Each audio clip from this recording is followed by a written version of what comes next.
Vamos começar nosso estudo falando a respeito da unidade 1, né? Conjunto dos números inteiros, ok?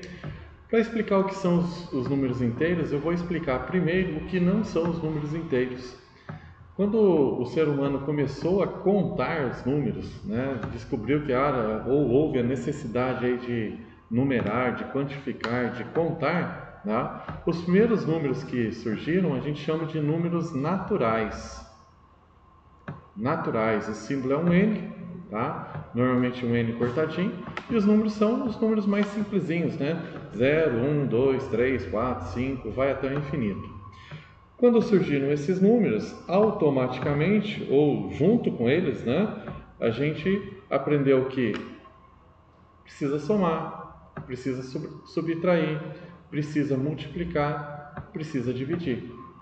Só que esses números, conforme foi passando o tempo, eles não conseguiam descrever tudo. Por exemplo, se você for falar a sua altura, você não consegue usando os números naturais.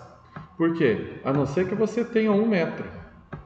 Mas se 1 metro for pouco, com os números naturais, o outro número que existe são 2 metros. Tá, errei aqui o M. 2 metros.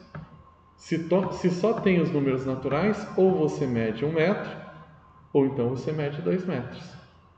E aí que está o problema. 1 metro é pouco, 2 metros é muito. Então, o que eu vou fazer?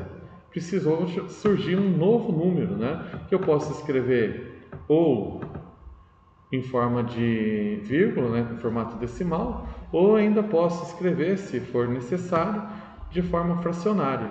Seja como for a forma, o que acontece? Esses números que não são naturais, esses na verdade são racionais, né?